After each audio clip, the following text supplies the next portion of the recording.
the environment, and Water Minister Tanya Plibersek. Thanks so much for your time this Sunday, Tanya Plibersek. Good morning. Peter Dutton is really fired up this nuclear debate. What's your reaction to his announcement? Well, isn't it interesting, Andrew? You just said that he was talking yesterday about the polling. In that clip you just ran, he was talking about the polling. He's managed to poll whether nuclear power is popular, but he can't manage to provide costings to the Australian people. We know that this will cost hundreds of billions of dollars that Australian taxpayers would rather see spent on hospitals, roads and schools than expensive, risky nuclear reactors. What we know about nuclear reactors as well is that you're not going to see one for a decade at least. So Australian families want help with their energy bills now. We're going to provide that help in a week's time with the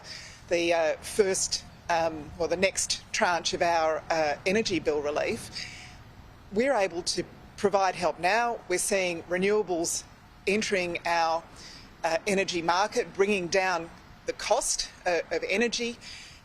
It's already happening, and instead Peter Dutton's got some plan that he won't tell you the cost of that might help in a decade or a decade and a half's time. Tanya This Plibersek. is their 23rd energy policy. It's their 23rd energy policy. Why would we think this one is going to work when the first 22 didn't? All right, where are you getting hundreds of billions from? Oh, well, the CSIRO was looking at $387 billion was the original cost from the CSIRO, their proposal. And you're talking about at least $8 or $9 billion for each of these reactors. There's 7 of them. I mean, that's the start. And then you have to add what we do with disposal. If you've got to compulsorily acquire the coal-fired power stations that Peter Dutton's talking about, what's that going to cost? Is the $387 billion a nuclear waste site? Does the $387 billion include operating costs? What's it going to cost to find the nuclear waste site? Does that include operating costs? Well, you'd have to talk to the CSIRO. You'd have to talk to them about where they got their costings from and how they were developed. But if Peter Dutton doesn't agree with the costs that are out there, he should provide his own costs. And that's the point here, right? He is saying to Australians, I don't trust you. I don't trust you with the costings we've done, if he's done the costings, or he's saying, we've announced a policy without costing it. Like, when has an opposition ever gone to the Australian people with something as fundamental as saying, we're going to slam the brakes on renewables, we're going to move to nuclear instead, and they've done it without a costing? I mean, seriously. All right, it's just, I guess, the operating costs could be recouped by power bills. Do you think he could garner some support? Yes, and what will those and what will those power bills be, Andrew? What will they be? I mean, that's on every analysis internationally, renewables are cheaper, nuclear is the most expensive. What is it going to do to people's power bills if the government is recouping the very expensive cost of building and running those nuclear reactors? All right, he says what will the power bills be? He points out most developed countries have nuclear power plants. If we look at our allies like the US, Japan, France, the UK, they have plants. So why is it such a bad thing for Australia? That's another good one. He keeps saying, oh, look, the whole of the OECD has nuclear. Well, Germany's just said that they're mothballing and closing their nuclear reactors.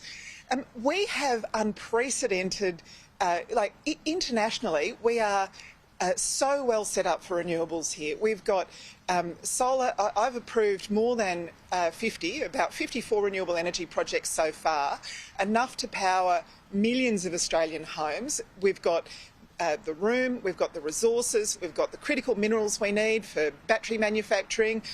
We're investing in green hydrogen. We can be a renewable energy superpower, and instead Peter Dutton wants to slam the brakes on. Instead of us leading the world with renewable energy investment, he wants to put us on the slow lane. He wants to fast track nuclear and put us on the slow lane when it comes to renewables. It's just mad. Do you think he could garner some support, though, on this basis, that people look at the government's renewables plan and say, that in itself is a drastic change. There's too much in terms of transmission lines all over the country, and the energy source is yet to prove reliable as a form of baseload power. Well, we need to, as well as investing in renewables, of course, we need to make sure that we're investing in batteries and transmission lines. And as we've said, gas will have a role in the transition as well. I think it's a bit far-fetched to say that renewables are yet to be proven. I mean, we have, Tasmania is, pretty much 100% renewables with its hydroelectricity. We've got South Australia that gets into very high rates of renewables on some days. But yeah, you have to have firming and you have to have transmission lines as well to make sure that the energy gets into people's homes and businesses effectively. Well, one of his arguments, Peter Dutton, is you're relying on the government's relying on green hydrogen working as a fuel source in the future, and it may not work. What do you say to that? Yeah, well, we're investing in green hydrogen because we know that it works, but it's not working in a cost-effective way yet. We need to make sure that as this technology develops, we can bring the costs down, because when we bring the costs down, it can have a really good role in manufacturing those high energy intensity things like steel and cement and industrial chemicals and so on. We want to see green hydrogen proved up, but we're not relying on green hydrogen for powering people's homes. Australians have worked out that solar is a good investment. More than 3 million Australian homes have put solar on their own roofs. We know that we've got renewable energy projects approved that will power millions more homes. We've got the capacity to make sure that that becomes a really significant part of our energy network. We're aiming for 82% of our energy coming from renewables. The Liberals are also throwing Bob Hawke at you. They say the former Labor hero was a big advocate for nuclear. Did he have it wrong? I love Bob Hawke, and I'd occasionally have lunch with him, and we would talk about nuclear. I didn't agree with everything that Bob Hawke did or said in his whole life. It doesn't mean I don't respect him and adore him. I just don't agree with him on nuclear. Well, let's talk about these social media memes that became a controversy during the week, fish with 3 eyes, etc. The PM says lighten up, but don't you think that stuff's a bit over the top? No, not really. I think people have got a sense of humour, and it's fine to express it in their own social media streams. I think it's a bit strange that Peter Dutton, having run around the country during the Voice referendum saying "give us the details," would object to people calling for the details on how his expensive, risky nuclear plan is going to work. All right, and Jim Chalmers went as far last week as to say this is dumb policy. He said it was stupidity. Do you agree? I think it's completely irrational, and it's designed to be a distraction. I mean, Peter Dutton illustrated his policy, I believe, with a 7-year-old picture from Rolls-Royce of a concept plan, of a nuclear plan. I mean, how can we take him seriously when there is so little detail, including no cost for what it's going to cost to build these things, and no estimate of what power from these reactors is going to cost? I mean, it's no wonder that people can't take it seriously. He's not taking Australians seriously if he's putting out policies that are uncosted with so little detail. All right, perhaps as a response to some of those things occurring, Peter Dutton yesterday called the PM a child in a man's body. What's your reaction to that? Well, that was the same speech where he was calling for mature debate, and he's, gone straight to the personal attacks. I think that speaks for itself. As Environment Minister, you're often given the task, as you pointed out, of approving these renewables projects, including wind farms. And earlier this year, you knocked back a project called the Warora Station Wind Farm because of a flying fox habitat. Are nature considerations going to get in the way in terms of the ambitious renewables rollout that you want, get in the way of what you see as climate action? Well, I've approved 54 and I've essentially knocked back 2. And the reason I've knocked them back is because they were going to have an unacceptable impact on nature. The wind farm you're talking about, it wasn't just about the flying foxes, it was right on the edge of a World Heritage area, and it had a particular type of forest that is quite rare. There's not much of it left. So it was important habitat for flying foxes. It was important habitat for a whole range of creatures and plants, but it also provided a really important buffer to protect that World Heritage area from incursion of feral animals and weeds and so on. So, yeah, it's a bit more complicated than just the flying foxes, but I have to be prepared to knock back proposals that are in the wrong place or that will have an unacceptable impact on nature. And I've been very clear with the renewable energy sector that we want to see renewable energy projects, but we want to see the right projects in the right places.